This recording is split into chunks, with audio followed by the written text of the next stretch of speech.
Hope everyone's had a good day at GCAP so far. It's been very, very busy out there. I know we've got a lot of movement. Hopefully we get a few more people. Honestly, I wasn't expecting that many people, but we'll see. We'll see who actually wants to come.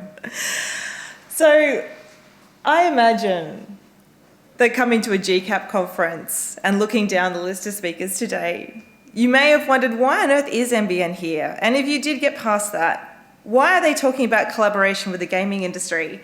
And what does that have to do with COVID? Or maybe, what could a wholesale network possibly offer me in terms of insights into my own product?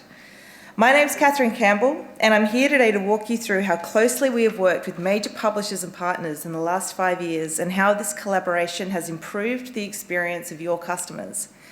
Then I'll take you through our plans for the future and how we can engage together to better improve customer experience for gaming performance across Australia. NBN has not always had the best relationship with the gaming industry.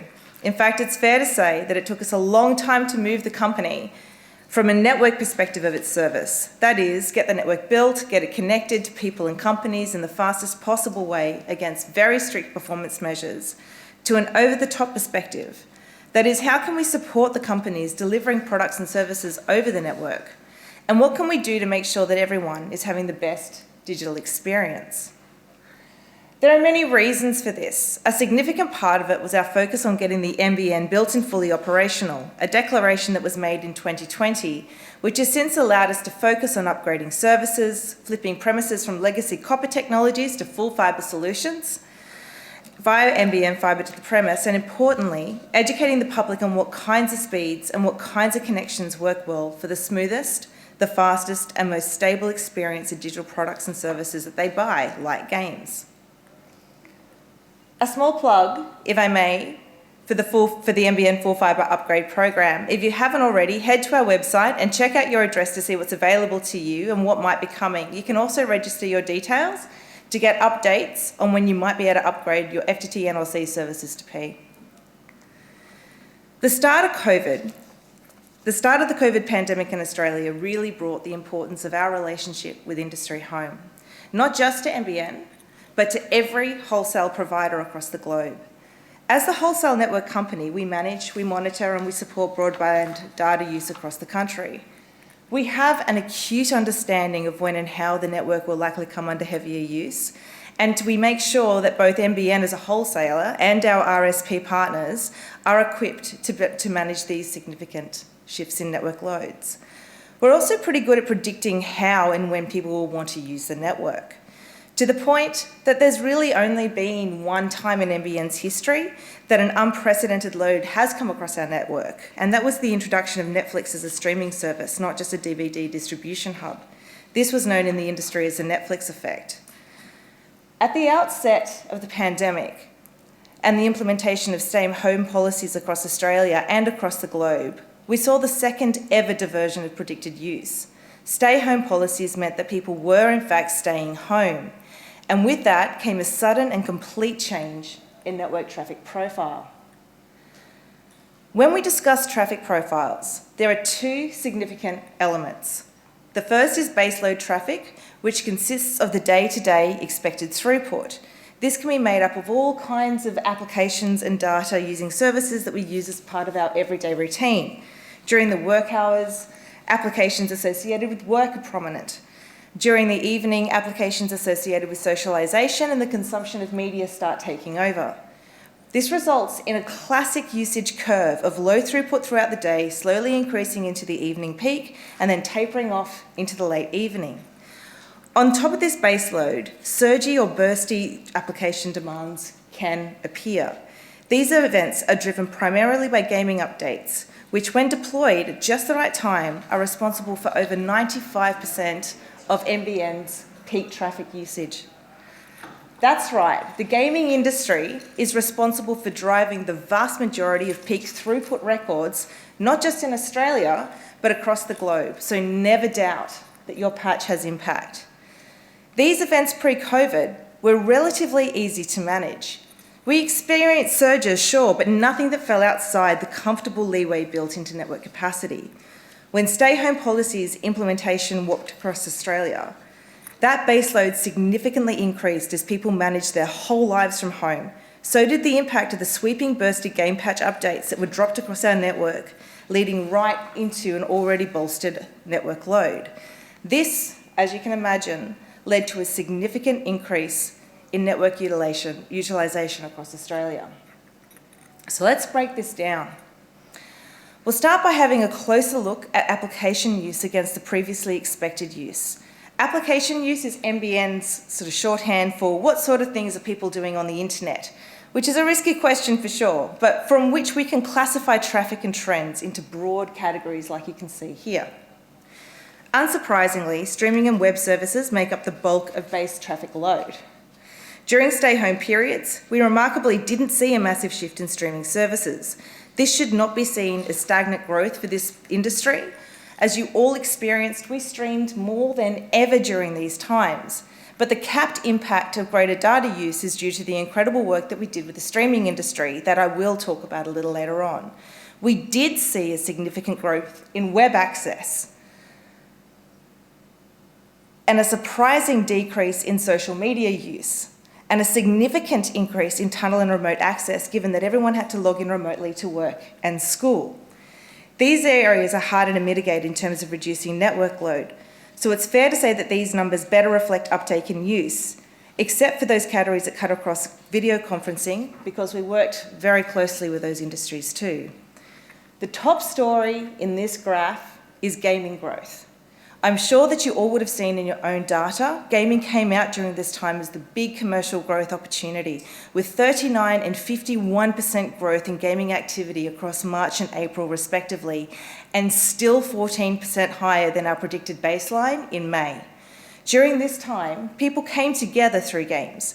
People who already had the habit of streaming with their friends or watching their favourite shows didn't necessarily change their behaviour during this time, but on top of this, was a good proportion of the population that added themselves to the demographic as they couldn't engage in their usual routine. What we saw, though, was that gaming also added to the evening routine, with consoles across Australia being found and dusted off and updated and played again. And for those of you watching, I'm sure that you subjectively saw how shared online marketplaces became a hive of local game swap and sell activity. But what does this impact look like if we translate it to throughput measure? Across the network, in the downstream, we saw a 63% increase in daytime traffic and a 16% increase in evening peak traffic. Again, daytime traffic was easy to predict as people transitioned from working and learning from home, and it's very easy to see how that would increase. Daytime increases were not a problem to provision for, given that they were still on par or lower than our usual evening peak. The evening increase of 16% baseload is the metric to watch though, because as we discussed before, baseloads are important for our ability to manage bursty peaks. In the upstream, the impact was even more acute. A 93% increase in daytime traffic and a 35% increase in evening traffic as families and friends groups stayed in touch via evening-long video conferences while streaming shows and movies or gaming together. So what does bursty traffic look like on top of that heightened base load? Well, when a major gaming patch would drop, usually deployed in Australian peak time, you could add another 15% throughput to that already increased base load. Month on month, we were breaking throughput records for the NBN network. It became very clear, very quickly, to both us and our RSP partners that we needed to find a way to manage both those new base loads and the massive bursty gaming patch drops that were cascading across the network. So what did we do? As a government business enterprise, NBN has regulations and frameworks that we must comply with. We have a lot of stakeholders in common. In order to be able to have a robust and agile conversation with our RSPs and with the OTT industry on the issues facing Australians in this time, we sought special dispensation from the ACCC to meet and discuss issues outside of our usual frameworks. What kicked off was a comprehensive and agile international industry response. There was unprecedented levels of data sharing and discussion, strictly limited to network performance and management across the major players in video conferencing, streaming, gaming industries, as it was at the time, and that was at that time that NBN began formally dealing with IGEA. While NBN revised timelines and roadmaps to push everything we could into increasing network capacity and sprinting to connect the remaining footprint, we worked closely with these industries to ease throughput impact without compromising product quality or experience. And it worked. The resounding feedback that we have received from that time has been that NBN was there for communities, schools, businesses and organisations across the country as they made the switch from in-person working and learning to at-home engagement. While I can't go into the specifics of what each organisation did to move the dial during this time, I would like to specifically call out and personally thank Activision Blizzard, Sony, Epic Games, Electronic Arts, Nintendo, Valve, Microsoft, Bandai Namco, Take-Two Interactive, Bethesda, Ubisoft, and Akamai for all of the overwhelming support during this time, and especially IGEA, who spent a lot of time in countless meetings with me devising strategies as we move through this complex time. We experienced some incredible bursty peaks during this time, and without the assistance that we received from your industry and the work that we did together to bring down the impact of data release, Australia would have had a very different experience of the pandemic. For a more in-depth discussion on how data patterns and usage changed, you can read the impacts of COVID-19 response measures of Australian broadband traffic on the NBN network blog, which is linked here, which you could also find online very easily. The structures that we agreed to at that time continued well after the initial impact, some of which are still around and active today in the new post-COVID normal. And patches are still driving record throughput. Here's a great example from 2022, showing an extra 2 terabytes per second on top of the evening peak load, and last year's current record, showing a very similar jump. We are unlikely to see another network event quite like the onset of the COVID-19 pandemic again in our lifetime.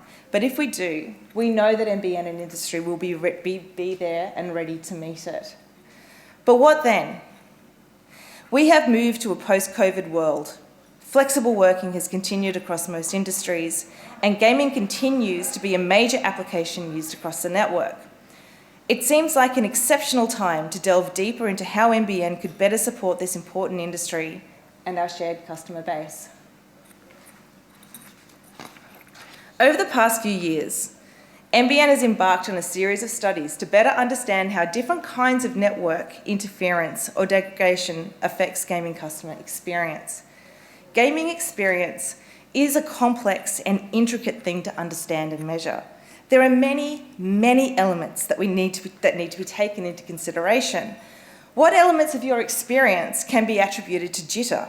What can be attributed to packet loss or latency? And which can be attributed to your skill, or others' skill, or fatigue, or input response, or other factors? It is a surprisingly hard and complex question. We have all been to parties and played in groups where suddenly someone starts tanking the game badly. Inevitably, the commentary like, "This lags foobar," or "NBN really needs to fix this ship," takes over the chat. But what if we put science to work and looked a little closer at this subjective experience of network performance and gaming experience? It turns out that not a lot of work has been done in this area. That subjective understanding that we all profess to have, that it must be lag, or it must be server performance, or it must be my dodgy controller, is remarkably resistant to challenge. And as anyone talking to a sore loser will attest, it's also not particularly well explored academically. Conversely, the recommended standard for network connectivity and speeds as listed on major platform websites is still relatively slow. I won't list them here, but if you dig into minimum speeds and play a game, it's not unusual to see 5 megabits per second as the minimum requirement. And that makes sense. Games are true international products, and as such, they're going to be played over all kinds of different networks with different available speeds, stability, and connectivity. You want your games to be available to the lowest common denominator, but being able to play a game at 5 megabits per second does not equate to having a good gaming experience at 5 megabits per second. So, what are the minimum network conditions that you need to have a great gaming experience? And what kind of network conditions do and do not affect your gameplay? And how have different games combated these conditions to give you a great gaming experience despite network degradation? Well, we explored it. As this work began during the height of COVID, the first wave of this work was done using AI bots. And what better way to test gaming settings and AI bot experience than merging the best of old and new technology and getting them to play Quake 3. What you are seeing here is footage of a range of different AI bots playing Quake 3 Arena against each other under different network conditions. We have a high latency bot, a high jitter bot, we have a packet loss bot, and an NBN ultra-fast perfect conditions bot. These bots were tested against kills per round and ability to learn and adapt to the network conditions that they were given. The initial results are quite fascinating. Unsurprisingly, it turns out that how one builds and designs a game has a deep impact on customer experience. Thinking again about building games for an international audience and ensuring that they can be played regardless of location, it turns out that packet loss does not have a major impact on Quake Arena experience. The game is designed to send multiple identical packets at one time, so that if a packet is lost, it has no impact. Other identical packets will get through. Latency came out as the high customer experience impacting network condition in this study, which is a great thing, because we know a lot about latency, and we know how to reduce it. The two major factors can cause latency across the NBN are speed and network load. If that looks like a dodgy picture, it is. I got our Gen AI to create that for us. This is a co-pilot version of what it thinks latency is. I put it up there because I'm not going to explain latency to a room full of game developers. If you are in a busy household that spends time using high-impact applications, whether that be the phone or general web use or gaming or streaming or backing up the internet through peer-to-peer or file hosting, I'm sure we're all good sovereign citizens and no one's participating in that kind of activity here, then it's likely that you have a high network load household. Latency is the time that it takes for data to pass from one point to another in a network, which means the faster the data is allowed to travel, the less time it will take and the less latency you will experience. The hypothesis is that the more data you want to transfer, the faster you have to go to make sure all those packets leave and arrive in time for you to experience seamless internet. We believe that network stability is also an important factor. The hypothesis here is that there is no point in having superfast data speed if it's trying to traverse through an older line or technology which can, through pure physics, slow you down. Nor is there any point in having high-speed internet to your home if it hits a Wi-Fi or an in-home system that is limited and slowing down your experience. We tested this theory too. Over the past year, we've set up a series of subjective experiential tests where we have gamers play Quake Arena against each other, simulating different speed tiers with the same network load behind them, that is, of two devices playing 4K Netflix streams. And again, surprisingly, it is not always immediately apparent. Humans are incredibly adept to change. And network conditions are something that any of us who have been playing online since the dial-up era can attest to being very good at adjusting for. It is so second nature that if I set people down onto a high-load, low-speed station, they would laugh at me and they'd say, "Catherine, come on, there's no latency here." Usually right as somebody else took them out from across the board. But as soon as they sat down at a high-speed station with identical load behind them, they would feel the difference immediately, which is the hardest thing to bring to life for people when we're talking about networks and customer experience. Just it was hard to convince people that they would actually like ADSL over dial-up until they saw the difference, and then modern broadband over ADSL, and then 50 or 100 over 25.5. We are now asking for people to understand that gig plans are not just a nice to have, but a productivity, life and experiential changing must-have that will future-ready your home and, importantly, sets you up to have the best possible experience of the digital products and services that we've come to rely on. Or in the experience of a friend of mine who was an avid Counter-Strike player who used to have a horrible, laggy connection and yet was always at the top of the leaderboard, who started to tank in the ratings as soon as he flipped to a high-speed tier. Just stay in the slow lane and prove how resilient and adaptive humans can be, even to awful laggy internet. To drive this home, we are in collaboration with UTS, University of Technology in Sydney, under the ASTRID program, which is the academic innovation program that I run, preparing to conduct large live gamer tests of these hypotheses.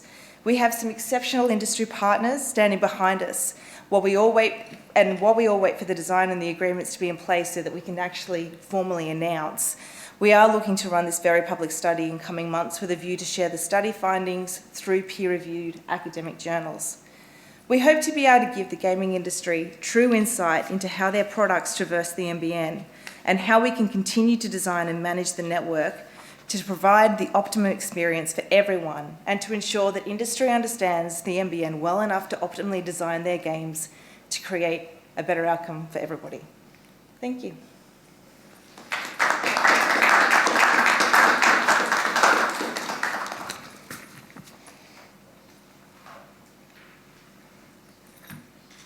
It's okay if you don't have any questions. That's also, yes. This is a bit of a random one, but where do you see NBN's place in rural areas now that Starlink is becoming so common out there? That's, okay, so the question was, where do we see NBN given the uplink of Starlink now coming into regional areas? That's a really good question. NBN's competitive product and what we actually mean to rural areas has of course been an absolute founding point of why we were established. We were here to give internet connection to everybody across Australia. That purpose is never going to change. We've always had a really competitive RSP market. The introduction of Starlink doesn't really change that in terms of the competitiveness. It just means that, yeah, it's always something that we'll be looking for. But we speak to stuff like this in our corporate plan, so there's a lot of material on this. If you want to come and have a longer conversation though, come and talk to the team because yeah, they're all very much here and willing to dive into the depths of it. Absolutely. Are you doing anything with the likes of like OneWeb or something like that where I believe Telstra's got a deal with OneWeb where they've got satellites as well or something like that? Or will you continue to do it through towers? Well, that's, again, the technology evolution question is always a really big one. So a big part of what I do is actually work in that space, in the innovation space. How do we make our technology better? How do we make it more agile? How do we actually prepare for the future? Again, being a GBE, we are quite constricted. We don't have a roadmap that we can just kind of declare and say we're definitely doing these things. We don't have the open ability to make deals and partnerships in the way that the private sectors do. But also remembering that we are a wholesale network. So a lot of the deals that you'll see Telstra make are on that customer-facing RSP level. They're not really stuff that's open for NBN to sort of explore. But I will say that we always work through all of this stuff. If at any point we sort of see an announcement along that horizon, you'll see it and you'll hear it with everybody.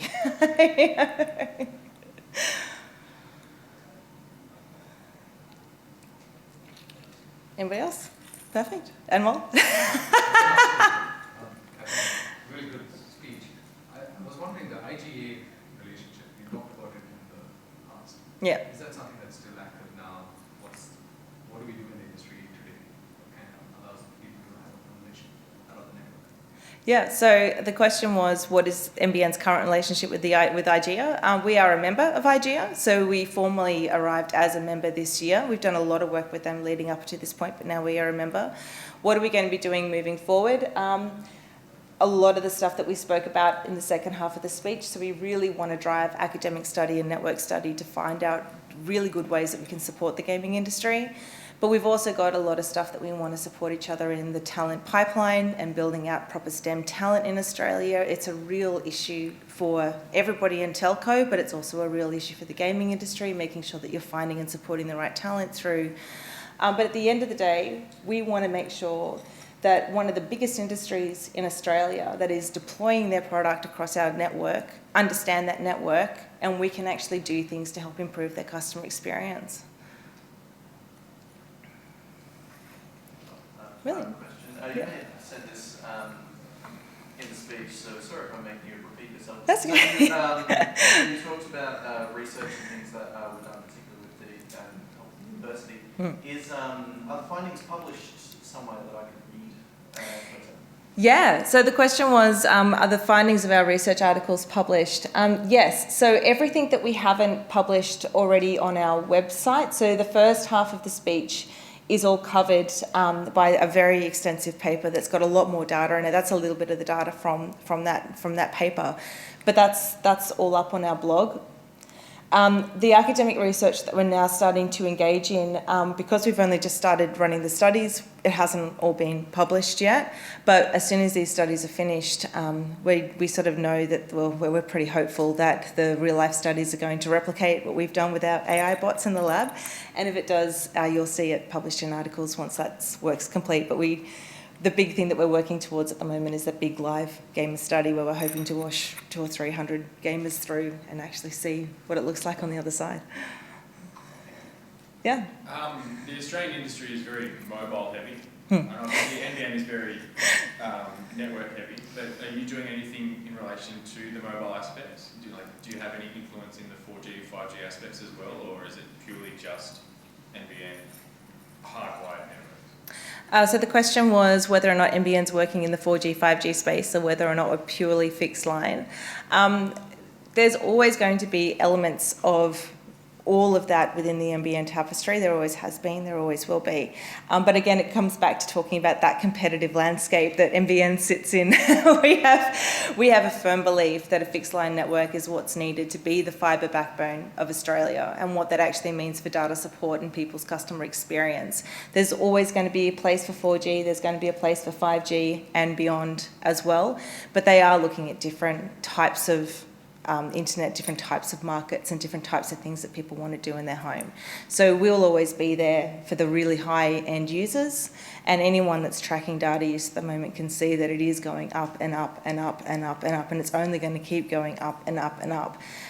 You're always going to need some kind of fixed line network, and that's the space that NBN will fit in the cities. When we start talking about regional, much to our previous point, it's a different competitive market, but it's still the same. We think there'll always be a place for NBN. Are you looking to do, in your academic study, are you going to look to do a bit of mobile testing versus hardwired as well? So the question was whether or not we're looking to do any mobile testing in our academic studies. Not at the moment. At the moment, we're just looking at fixed line degradation, what that actually means. But we have the ability to spread it out so people can actually say, look, this is how your game plays when you're on a mobile coverage. This is how your game plays on an FTTP service. This is what your game plays like in a HFC setting. This is how your game plays like, in all these different sort of network conditions. We do tend to run our game, our studies very technology agnostic, and we more talk about where that speed tier limitation hits and what kind of experience you're sort of getting within that speed tier. So it's not like we're running a FTTP versus HFC study. That's not really how we sort of look at this. It's when we know there's latency or jitter or packet loss or there's other things that are affecting the network, what does that actually look like? Because those conditions can kind of traverse, yeah. Awesome. Catherine, can I ask a question to the audience? Yeah, of course. I'm just curious, how many people here think that the future of gaming is going to be console-centric? It's going to be based on a dedicated console in the home, dedicated gaming. How many people say yes? 5 years' time, console-centric? Yes. So I would say that it's not console-centric, yeah. So what is the difference about console-centric? It's on the mobile. There's a lot of mobile gaming, yeah. And is that within the home or outside? Oh yeah, we can as well. Yeah. But there's always usually a console, but the console is used for so much more, as we saw. It's not just a gaming thing, it's usually a media centre now. Yeah. More so than it is a gaming thing. And it's certainly where a lot of families will get together and play games together as a console.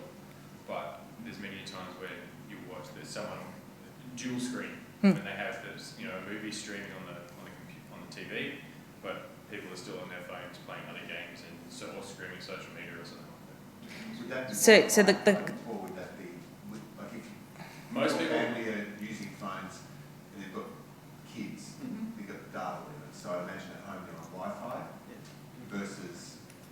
do we have data limits though? A lot of Well, people, that's- who yeah. doesn't have unlimited data here now?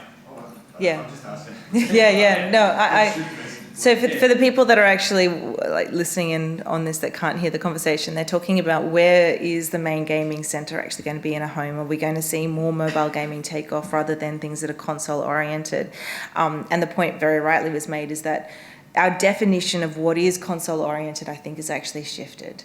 So although a lot of people will still have a console within the home, and even if that console is now being used as a media centre or a way of tapping back into it, it's not necessarily the primary device that you're using to be able to access that content, which really is a question of, are people still going to be downloading massive files to a central source within a home, or is cloud gaming or some sort of form of cloud storage actually going to be the way that things move forward?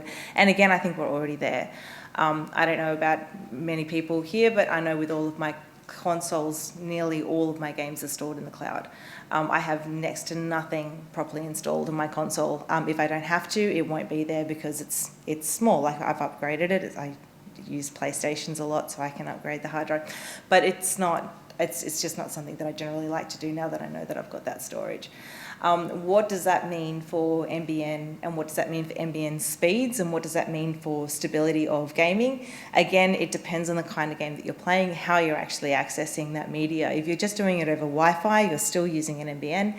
If your entire home is actually on 5G, that's a very different story, and you will have a very different experience. And again, if it's just you, then that can work. But if you start, like we said at the beginning of the speech, if you've got a heavy use household where there's actually multiple things happening at one time, that's when you need to start questioning what does this actually look like, which is why we do all of our testing with that load in the background. We don't just talk about network conditions. We talk about network conditions and what that means when you've got two people watching 4K Netflix in the background, because that's going to be a lot of people's experience. Sometimes at NBN we talk about things like saturation of eyes on screens and how much data can one household actually consume at any one time. There sometimes is a bit of I don't want to say that it's a fallacy necessarily, but I think we need to mature our understanding of how people consume data and consume media. I know myself that I can often have something going on one screen, something else going on another screen, and I'm still playing a game. Am I cognitively taking in absolutely everything that's happening across every one of those screens? No. Does that mean that I haven't just put my TV on, which is a digital TV, and I'm playing it in the background while I'm actually streaming something else in another room while I'm actually also playing a game because I've forgotten that the television's on? I've got 3 kids. What if they all do the same on their devices? It's not because everyone's paying attention to what's being streamed. There's a disconnect there. So it really does depend on how your household is structured and what your usage is like. But yes, what is a gaming console? What is the purpose of a gaming console within that data sort of sphere has changed, and I think will continue to change as technology improves. And Australia will probably always have a dependence on media. You only had to see when the PlayStation Pro was announced, the disc drive sold out within a day here in Australia. That's because it. People still want physical media, knowing through a stigma or through a bias aspect that Australia's internet is not the best still. And so that's why people want to have that physical aspect. Yeah, people love their consoles, and I think that's a really complex question as well. Like, why are people buying it? I think part of it is the aesthetics. I think part of it is because it's hard to get. I think part of it is because it's super cool to have it. And I think part of it is the reliability of knowing that if something is downloaded on your console, even if you're cloud gaming, right, you're still you feel like you've got a different gaming experience. We've had a long time, a long history of being connected to consoles. Like my entire life, just about, I've had a console of some form. I think it's going to be difficult to actually break that away. I think it's going to be the younger generations that really take that up and say, well, why are we even bothering with the box, and we'll start seeing a difference in trend in Australia. But I think it's actually going to take a generational shift for it to move more than a technological shift. I think technologically, we are actually just about there. We are ready for it. We've just got to get the impetus behind it to actually get people to do it. Yeah. I just want to comment on that as well. I'm from the Northern Territory, and it's like the idea of gaming on the cloud is not even within my belief. No. I've never seen it happen. I can't imagine it. I know that some other people in our team live down here and they do, but yeah, it's just not even imaginable for me. So, Yeah. Are you fixed wireless or are you on satellite? I was fixed wireless and now we're on Starlink. Oh, right. You flipped, yeah. Even with that, I wouldn't believe that I could just play up the cloud. With Starlink? Yeah, I think it's Yeah. got like 20 milliseconds of latency or something. It's going well from where I am. So And that's too much for a competitive environment. You can't play anything online with 20 there's probably seconds. more lag between my hand and my brain than that. I'll blame the internet. Hey, look, it's a solid excuse. All right, we've all been there. One other factor in Catherine, in the PS5 Pro that's coming out in December, Yeah. doesn't have this drop. So whatever content you want to get on your console has to come over there. Won't sell well at all. So the more of a comment though was just that the PS5 Pro doesn't have any disk storage, and so people will be playing through the cloud if they're buying that The good device. news is we have a lot more premises with fiber connection now. Yeah, have what is 80%? Is that the right number? I don't know what numbers. No, that's not 80% fiber. That's No, 80% gig capable by some 2020. I'm going to leave that statistic with you because I don't.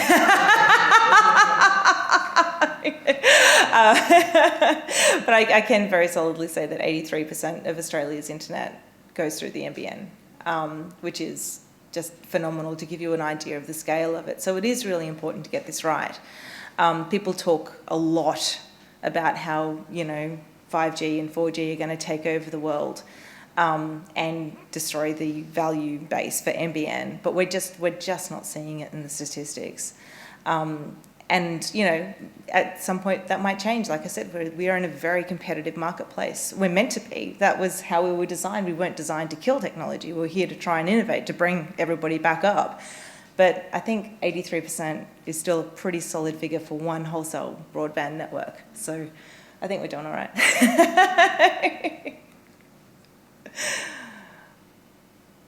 All right, fantastic. Thanks, everybody.